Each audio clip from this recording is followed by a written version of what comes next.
ہم اپنے بچوں کو کن کی صحبت میں رکھ رہے ہیں؟ جسے ہم کہتے ہیں صحبت صالحین، نیک لوگوں کی صحبت اختیار کرنا. تو ان کا جو فرینڈ سرکل بھی ہو ایسے ہی لوگوں کا ہو جو دیندار گھرانوں میں ہوں، اور آپ کا گھر بھی دیندار ہو. اچھا، یعنی ہمارے یہاں ایک ڈیمانڈ یہ ہوتا ہے نا کہ ہم اسکول بھیج رہے ہیں، مدرسے بھیج رہے ہیں، کیا تربیت ہو رہی ہے؟ مدرسے میں اسکول میں وہ 4 گھنٹے ہیں، باقی 20 گھنٹے آپ کے ساتھ ہے، تو زیادہ آپ کے گھر کی تربیت کا اثر پڑے گا. آپ نے اپنے گھر کو کتنا دیندار بنایا ہے. تو اپنے گھر کو دیندار بنانا یعنی دینی ماحول گھر میں قائم کرنا. دوسری چیز اپنے بچوں کے فرینڈ سرکل اور جس کے ساتھ ان کا اٹھنا بیٹھنا ہے اس کا خیال رکھنا کہ دینداروں کے ساتھ ہو.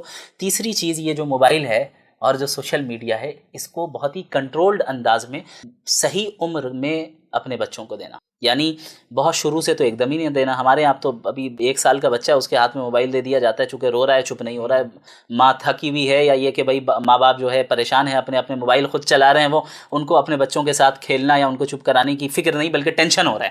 تو ایسا کرو کہ موبائل دے دو، عادت لگ گئی. اب یہ آہستہ آہستہ آگے بڑھتے جب وہ انٹرنیٹ کو جانے گا، پھر آگے کی چیزوں کو جانے گا، تو یہ جو آپ نے فری ایکسس مکمل دے دیا ایک غلط عمر میں، یہ بہت غلط ہوا. اسی کا نتیجہ یہ نکلا ہے کہ سوشل میڈیا پہ ایسے لوگوں کو سن رہے ہیں جہاں سے شکوک و شبہات بھی آ رہے ہیں. تو آپ کو ایک تو یہ آپسی مشورے سے یہ طے کریں کہ اپنے بچوں کو کب دینا ہے. اپنے بڑوں سے مشورہ کریں کہ کس عمر میں موبائل کو ہم یوز کرنے دے سکتے ہیں، کس عمر میں انٹرنیٹ کو دے سکتے ہیں. اور پھر اب تو الحمدللہ ایسے بھی ہے کہ آپ ایسی سیٹنگز کر لیں گوگل پہ جا کر جو کڈز کے لیے خاص ہوتے ہیں، جہاں پہ آپ کنٹرول انوائرمنٹ آپ اس کو انٹرنیٹ پہ دے سکتے ہیں کہ آپ کی نظر میں ہو کہ وہ کیا دیکھ رہا ہے کیا نہیں دیکھ رہا. لیکن یہ بھی ایک مدت تک، جب بچہ بڑا ہو جائے، بالغ ہو جائے، تو پھر اب یہ چیز نہیں چلے گی. اب اگر آپ کرنے جائیں گے تو اس کا ریئیکشن ہوگا، لیکن بچپن میں اگر آپ نے اس کی تربیت کر لی تو پھر آئندہ وہ اسی کے نہج پہ چلتا رہے گا. چوتھی چیز، ویسٹرن سسٹم آف ایجوکیشن سے اپنے بچے کو بچائیے. ویسٹرن سسٹم آف ایجوکیشن سے اپنے بچے کو بچائیے. اس کے لیے آپ اسلامک پیراڈائم کے تحت اسلامک انگلش میڈیم اسکولز کو اپنے ملک میں قائم کریں، الگ الگ جگہوں پہ قائم کریں جہاں پر آپ کے بچہ دینی ماحول میں یہ عصری علوم بھی حاصل کرے اور دینی علوم بھی وہ حاصل کرے. یہ چند پوائنٹس اس وقت ذہن میں، اس کے علاوہ بھی بہت سی چیزیں ہیں تو مناسب. خاص طور پہ ان چیزوں کا بھی دھیان رکھنا چاہیے. جو لوگ دے رہے ہیں بچوں کو اس وقت موبائل، تو وہ اپنی ہی آئی ڈی لگا کے دیتے ہیں ان میں، تو یہ اور زیادہ خطرناک ہو جاتا ہے کہ وہ جو میچیور چیزیں خود دیکھ رہے ہیں وہی چیزیں بچوں کے سامنے آ رہی ہیں. جی ہاں. اور پھر ان تمام چیزوں سے گزرنے کے باوجود اگر بچے کے ذہن میں کوئی سوال آ رہا ہے تو اس میں اس کو ڈانٹنا نہیں ہے. کوئی ڈاؤٹ اگر آ رہا ہے کہ بھئی اسلام میں ایسا کیوں ہے، تو اس میں اب اسے طوفان کی طرح نہیں بنانا ہے کہ بھئی کیا ہو گیا. نہیں بھئی ٹھیک ہے، نیچرل سوال آتا ہے. صحابہ کے ذہن میں بھی سوالات آتے تھے، اللہ کے نبی سے سوال کرتے تھے. آپ دیکھیں کہ کس انداز میں اللہ کے نبی نے جواب دیا صلی اللہ علیہ وسلم. سیرت پڑھیں تو ان بچوں کو سیٹسفائنگ آنسر ان کی ایج کا لحاظ رکھتے ہوئے آپ کو دینا. آپ نہیں دے سکتے تو جو ماہر علماء ہیں، جو ماہر ہیں اس فیلڈ میں، ان سے دلوائیں، ایکسپرٹ سے. 2 شخص کا ذکر فرمایا ہے، اور یہ 2 شخص ایسے ہیں جو ایک دوسرے کے دوست تھے، لیکن 2 میں سے ایک شخص ایمان والا تھا اور دوسرا شخص کفر میں مبتلا تھا. ایک شخص مٹیریلزم کے اوپر اسپریچویلٹی کو ترجیح دیتا تھا اور دوسرا شخص روحانیت کے اوپر مادہ پرستی کو ترجیح دیا کرتا تھا. اللہ رب العالمین نے محمد الرسول اللہ صلی اللہ علیہ وسلم سے فرمایا کہ وَضْرِبْ لَهُمْ مَثَلَ الرَّجُلَيْنِ جَعَلْنَا لِأَحَدِهِمَا جَنَّتَيْنِ. آپ تمام انسانیت کے سامنے 2 لوگوں کی مثال پیش کر دیں، 2 شخص کی مثال پیش کر دیں، 2 دوستوں کی مثال پیش کر دیں. جَعَلْنَا لِأَحَدِهِمَا جَنَّتَيْنِ، جن 2 میں سے ایک کو ہم نے بہت ہی مٹیریلسٹک لائف دی تھی، بہت ہی لگژریس لائف دی تھی. ان 2 میں سے ایک وہ تھا جن کو ہم نے 2 بڑے باغات دیے تھے. ہم نے 2 بڑے باغات دیے. کیسے باغات؟ انگور کے باغات. وَحَفَفْنَاهُمَا بِنَخْلٍ، پھر ان انگور کے باغات کے ارد گرد ہم نے اسے کھجور کے درخت بھی دیے. اور اس کے بعد وَجَعَلْنَا بَيْنَهُمَا زَرْعًا، اور ان باغات اور ان درختوں کے درمیان ہم نے انہیں کھیتی بھی دی. اب آگے اللہ رب العالمین فرماتے ہیں کِلْتَا الْجَنَّتَيْنِ آتَتْ أُكُلَهَا. یہ جو 2 باغات ہم نے اس شخص کو دیے، 2 میں سے ایک کو، یہ باغات ایسے تھے جو بالکل پھلدار تھے، جو نفع پہنچانے والے. یعنی آپ اندازہ لگائے کہ luxurious life at its peak, اپنی بالکل انتہا پر اور بالکل عروج پر یہ لگژریس لائف اللہ نے انہیں دی تھی.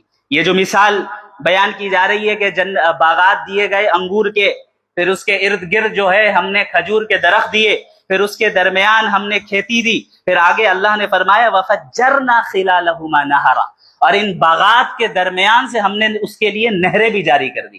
اب آپ اس زمانے کے اعتبار سے سوچیں، موجودہ زمانے کے اعتبار سے نہیں، اس زمانے میں لگژریس لائف یہی تھی کہ انسان کے پاس اپنے باغات ہوں، انگور کے باغات، انگور بڑا پسند کیا جانے والا پھل ہے عربوں کے یہاں بالخصوص، اور پھر کھجور کے درخت ارد گرد ہوں، پھر اس کے درمیان نہر بھی بہ رہی ہو، اور ان تمام چیزوں کی ملکیت کس کے پاس ہے؟ اس شخص کے پاس ہے، وہ شخص اونر ہے اس چیزوں، ان تمام چیزوں کا۔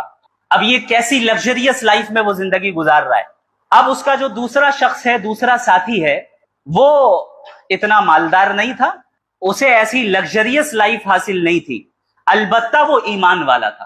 اس نے مٹیریلسٹک لائف کو اپنا پرپز آف لائف کبھی نہیں بنایا، اپنی مادی اور مادیت پرستی کو کبھی بھی اس نے مقصد زندگی قرار نہیں دیا۔ اب دونوں کے درمیان ایک ڈسکشن ہوتی ہے، اس کنورسیشن کو قرآن کریم محفوظ رکھتا ہے۔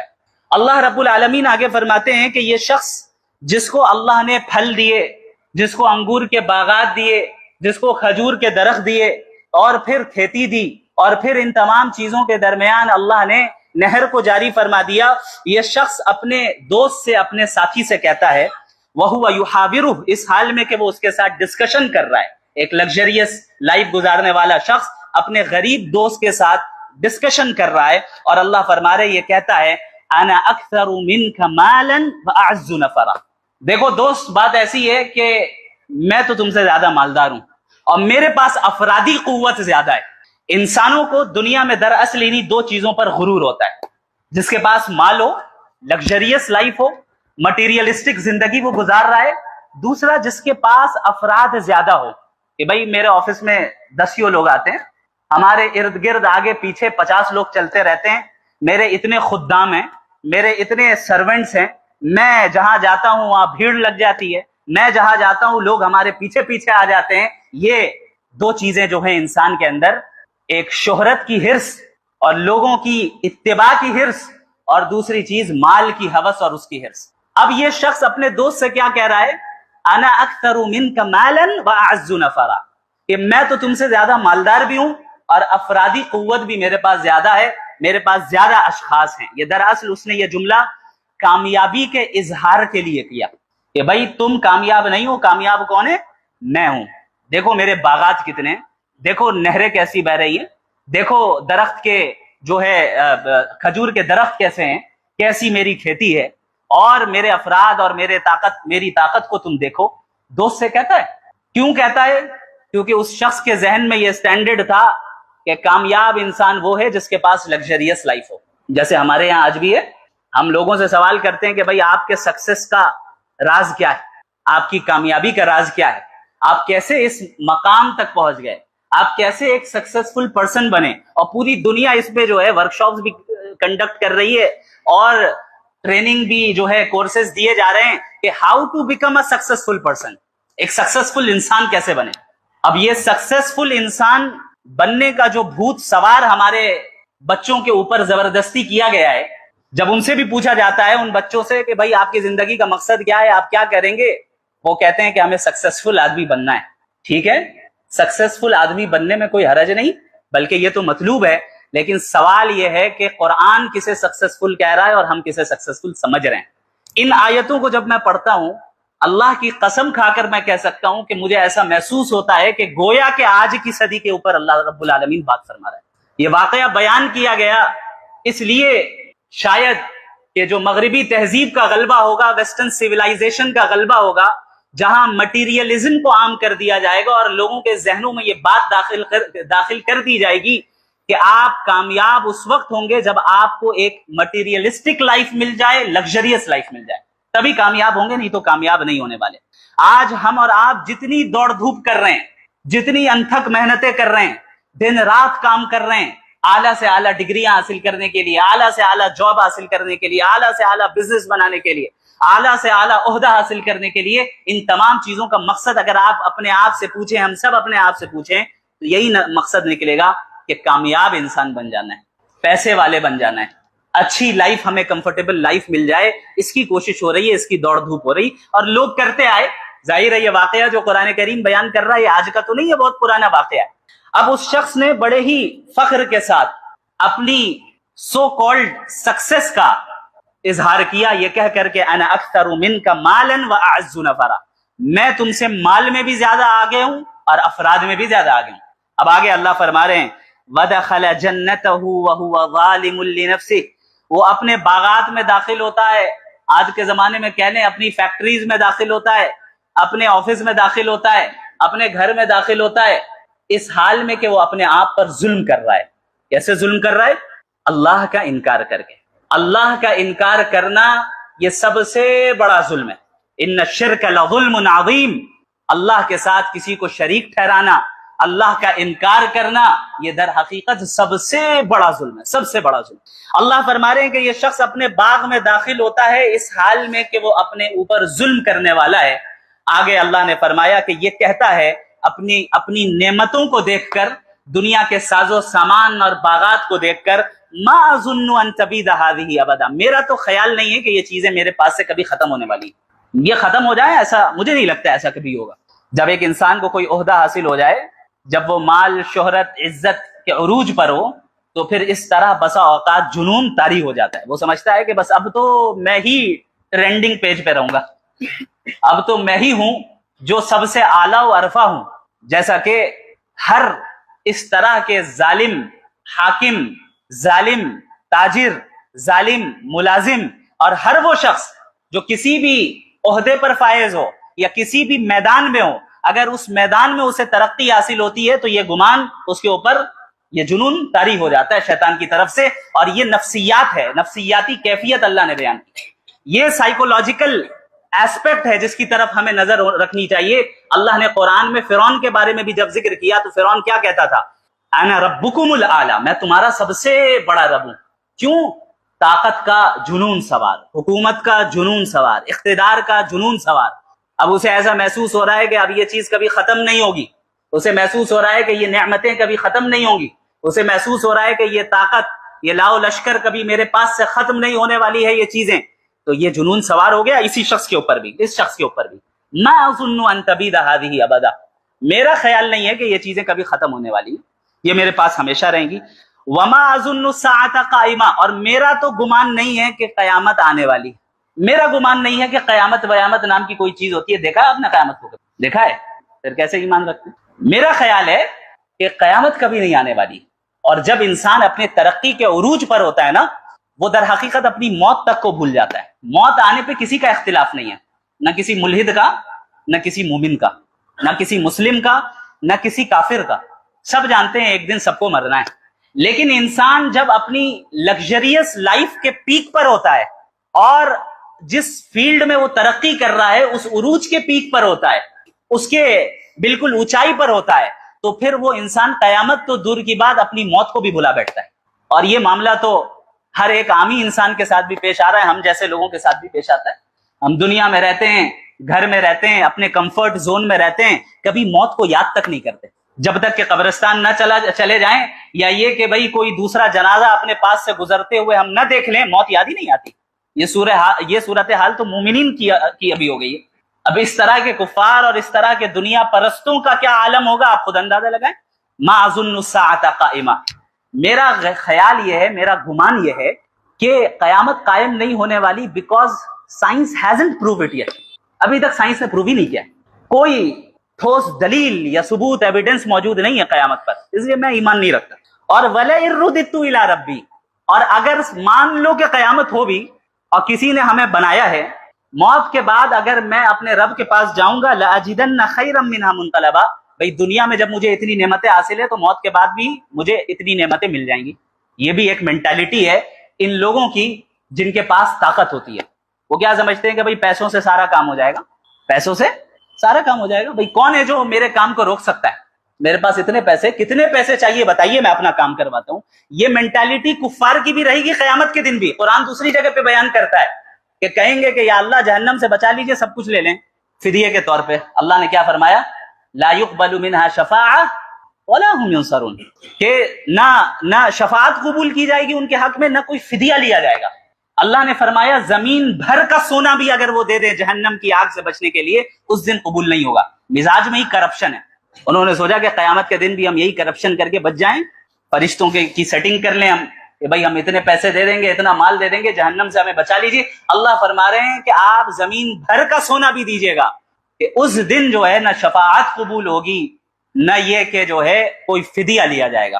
اس دن تو عدل و انصاف ہونا ہے. تو یہ مینٹالٹی اس شخص کی بھی تھی. اس نے کہا کہ بھائی میں نہیں سمجھتا کہ قیامت نام کی کوئی چیز ہوتی ہے, اور میں سمجھتا ہوں کہ اگر ہو بھی گئی تو میں وہاں پر بھی ان نعمتوں کو حاصل کر لوں گا, وہاں بھی ان نعمتوں کو حاصل کر لوں گا. بھائی ہمارا علم ہے, ہماری صلاحیت ہے, ہم نے اپنی صلاحیت سے ان پیسوں کو کمایا ہے. یہ لوگوں کے ذہن میں بات آتی ہے نا, یہی بات آئی تھی کس کے ذہن میں؟ قارون کے ذہن میں, کہ قال انما اوتیتہ علی علم عندی. سورہ قصص میں اللہ نے فرمایا, اس نے کہا کہ بھئی یہ جو مجھے مال و دولت حاصل ہے یہ میرے اپنے ٹیلنٹ کے نتیجے میں حاصل ہے, میرے اپنے علم کے نتیجے میں حاصل ہے, میرے اپنے اسکلز کے نتیجے میں حاصل ہے. اللہ نے کیا کیا؟ ہلاک کر دیا اس کو بھی اور اس کے مال کو بھی. کیوں؟ کیونکہ اس دنیا میں ساری نعمتیں جو ملتی ہیں وہ انسان کی اپنی صلاحیت کی بنیاد پہ نہیں ملتی, وہ اللہ کے فضل سے ملتی ہے, اللہ کے فضل سے ملتی ہے. اب آپ دیکھیں, یہ جب ان آیتوں کو پڑھیں گے آپ کو ہمارے ماڈرن دنیا کی سوسائٹی کے اسٹینڈرڈز نظر آ رہے ہوں گے. بھائی ہم نے اپنی محنت سے کمایا ہے, ہم نے اپنے اسکل سے کمایا ہے, ہم نے اپنے علم سے کمایا ہے, ہم نے اپنے ٹیلنٹ سے کمایا ہے, اور میں نے کما کر میں نے سکسیسفل لائف کو حاصل کر لیا ہے. قرآن بیان کر رہا ہے, یہ کوئی نئی چیز نہیں ہے. لوگ سمجھتے ہیں کہ کوئی جدید فتنہ آج کے دور میں الہاد کے نام پر آ گیا, کوئی جدید فتنہ مغربی تہذیب کے نام پہ آ گیا. نہیں, نام بدل کے آیا, چیز وہی ہے. قرآن از دا الٹیمیٹ سولوشن, ہر چیز کا حل اس میں موجود ہے. لیکن افسوس یہ ہے کہ ہم اور آپ قرآن پڑھتے اور سمجھتے ہی نہیں. ہم نے قرآن کو کبھی پڑھا ہی نہیں صحیح سے, کبھی سمجھا ہی نہیں. ہم نے اس بات کی فکر ہی نہیں کی کہ بھئی اس کو سمجھ کے ہمیں ہدایت بھی حاصل کرنی ہے. ہم نے محض اس کو برکت والی کتاب بنا دی ہے. جب کوئی نئی دکان لے لیں تو قرآن خوانی کروا دیں, جب کسی کا انتقال ہو جائے تو قرآن خوانی کروا دیں, یا اگر کسی کے اوپر کوئی جناتی اثرات ہو جائے تو پھر امام صاحب سے پھکوا دیں, بس ہو گیا, ختم. بہت دیندار ہوا, آیت الکرسی گھر پہ لٹکا دیا. یہ تو ہمارا مزاج بن گیا. قرآن کریم نازل ہوا, کتاب انزلناہ الیک مبارک لیدبروا آیاتہ ولیتذکر اولو الالباب, کہ ہم نے اس مبارک کتاب کو نازل ہی اس لیے کیا ہے تاکہ عقل والے اس میں تدبر کریں, غور و فکر کریں, ریفلیکٹ کریں, اور اس ریفلیکشن کے نتیجے میں وہ ہدایت کو اور گائیڈنس کو حاصل کر سکیں. اسی لیے اللہ نے نازل کیا. اب یہ جو ایک طرف کی ڈسکشن ہوئی اس شخص کی, اس دوست کی جو لگژریس لائف میں تھا اور اللہ کا انکار کرتا تھا, قیامت کا اس نے انکار کیا اور اپنی نعمتوں پہ فخر کیا, اپنے ساز و سامان پر فخر کیا. اب آگے ایمان والے کی بات ہوتی ہے. ایمان والا کہتا ہے, اللہ فرماتے ہیں قال له صاحبہ, اب اس کا دوست اس سے کہتا ہے, وَهُوَ يُحَاوِرُهُ, اس حال میں کہ وہ اس کے ساتھ ڈسکشن کر رہا ہے, أَكَفَرْتَ بِالَّذِي خَلَقَكَ مِن تُرَابٍ, کیا تم ایسی ذات کا انکار کر رہے ہو جس نے تمہیں مٹی سے پیدا کیا, ثُمَّ مِن نُطْفَةٍ, پھر نطفے سے پیدا کیا, ثُمَّ سَوَّاكَ رَجُلًا, پھر اس نطفے کو ایسا گریجولی اس نے ایوالو کیا کہ تم آج جو ہے جا کر ایک انسان بن گئے اور اچھے خاصے انسان تمہیں بنا دیا گیا. کیا تم اس کا انکار کر رہے ہو؟ اب آپ دیکھیں قرآن کریم ایک ایک آیت پر غور کریں کہ یہی الفاظ کیوں استعمال کیے گئے. انسان جب تکبر میں مبتلا ہوتا ہے نا, اللہ رب العالمین نے اکثر ابتدائے تخلیق کا ذکر فرمایا ہے. کیوں؟ انسان کی جو بگننگ رہی, ہم اور آپ جب پیدا ہوئے تو کیسے ہوئے؟ ایک نطفے سے پیدا ہوئے. اب اس نطفے کی حیثیت کیا ہے؟ یہ تو ایسی چیز ہے جس کا مجلس میں تذکرہ بھی نہیں کیا جاتا. اب وہ اس نطفے کی حیثیت ہے کوئی؟ بلکہ اس سے جو ہے لوگ گھن محسوس کریں. تو اللہ فرما رہے ہیں کہ تمہاری ابتدا تو یہ ہے, تو تکبر کس بات کا؟ تمہاری ابتدا تو یہ ہے, تمہاری انتہا بھی مٹی ہے, مٹی میں جاؤ گے, گل جاؤ گے, ختم ہو جاؤ گے, پھر تکبر کس چیز کا کر رہے ہو؟ تو اس لیے اللہ رب العالمین ہمیشہ متکبرین کو ابتدائے تخلیق کا ذکر کرتے ہیں تاکہ سمجھ میں آئے کہ بھئی تم کیا تھے اور ابھی جو بن گئے ہو یہ کس کے فضل سے بنے ہو؟ اللہ کے فضل سے بنے ہو. تم اسی رب کو جھٹلا رہے ہو, اسی رب کا انکار کر رہے ہو جس رب نے تمہیں آنکھیں دی, جس رب نے تمہیں ہاتھ پیر دیے, جس رب نے تمہیں اس کیپیبل بنایا کہ تم آکسیجن لے کر سیدھے بیٹھے ہو, تم کسی بیماری میں مبتلا نہیں ہو, جس رب نے تمہارے لیے غذائیں میسر کی, جس رب نے تمہارے لیے پینے کو پانی دیا, تمہیں پیاس لگے تو پینے کی چیزیں موجود ہے, بھوک لگے تو کھانے کی چیزیں موجود ہیں, گرمی آئے تو گرمی کے مطابق پھل اور غذائیں موجود ہے, سردی آئے تو سردی کے مطابق غذائیں موجود ہے, برسات آئے تو اس کے مطابق غذائیں موجود ہے. اللہ نے تمہیں کیا کیا نعمتیں دی ہیں. وَإِن تَعُدُّوا نِعْمَةَ اللَّهِ لَا تُحْصُوهَا, اللہ کی نعمتیں گنتے رہو نہیں گن سکتے, مکمل کر ہی نہیں سکتے, کبھی نہیں کر سکتے.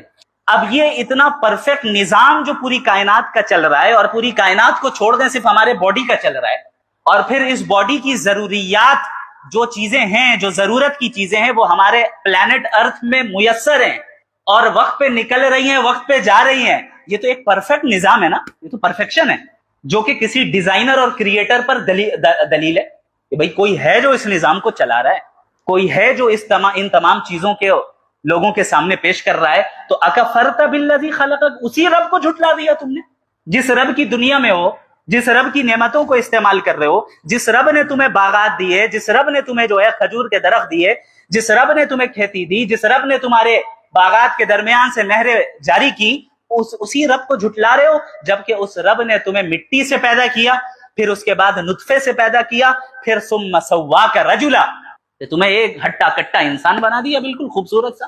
تمہاری آنکھیں ہیں، تمہارے پاس ناک ہے، تمہارے پاس کان ہے، ہاتھ پیر ہے، چل پھر سکتے ہو، اٹھ سکتے ہو، بیٹھ سکتے ہو، دوڑ سکتے ہو، کتنی چیزیں تمہارے لیے مسخر کر دی، اسی رب کو جھٹلا رہے ہو. آگے فرما رہے ہیں لکنہ اللہ ربی ولا اشرک بربی احدا، حقیقت یہ ہے، وہ دوست جو ایمان والا ہے، غریب ہے لیکن ایمان والا ہے، حقیقت یہ ہے کہ وہی میرا اللہ، وہی میرا رب ہے، اور میں اپنے رب کے ساتھ کسی کو شریک نہیں ٹھہراتا. اور اللہ کے ساتھ شریک ٹھہرانے کا مطلب صرف یہ نہیں ہے کہ بتوں کو شریک ٹھہرایا جائے. آپ سائنس کو اللہ کے مقام پر رکھ دیں، یہ بھی شرک ہے. آپ اپنی عقل کو اللہ کے مقام پر رکھ دیں، یہ بھی شرک ہے. آج ایک ٹرینڈ ہے، ہم اپنی عقل سے طے کریں گے، ہم اپنی عقل سے طے کریں گے کیا چیز صحیح ہے، کیا چیز غلط ہے. اب آپ خود فیصلہ کریں کہ انسان کی عقل لمیٹڈ ہے یا غیر محدود ہے. لمیٹڈ ہے. اللہ کی حکمت لمیٹڈ ہے یا غیر محدود ہے؟ کیا ایک لمیٹڈ چیز سے ان لمیٹڈ کا احاطہ کیا جا سکتا ہے؟ امپاسبل.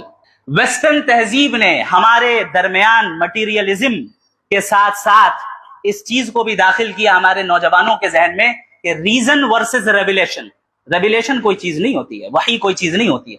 آپ کے پاس آپ کی عقل ہے، عقل سے فیصلہ کیجئے کیا صحیح ہے کیا غلط ہے. آپ فیصلہ کریں کہ یہ صحیح ہونا چاہیے یا غلط ہونا چاہیے. آپ فیصلہ کریں گے یہ لیگل ہونا چاہیے یا انلیگل ہونا چاہیے. آپ فیصلہ کریں گے کہ اس کے پیچھے کیا حکمت ہونی چاہیے، کیا نہیں ہونی چاہیے. دوسری طرف اسلام کیا کہتا ہے؟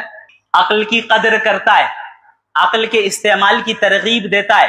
اسی لیے قرآن کریم بار بار کہتا ہے افلا تعقلون، عقل نہیں رکھتے. افلا یعقلون، عقل نہیں رکھتے وہ لوگ. اللہ کی نشانیوں پر غور کرو، اللہ کی قدرت کو پہچانو. لیکن اللہ نے ایک باؤنڈری سیٹ کر دی، بھائی عقل کی ایک باؤنڈری ہے، ایک حد ہے، ایک لمٹ ہے.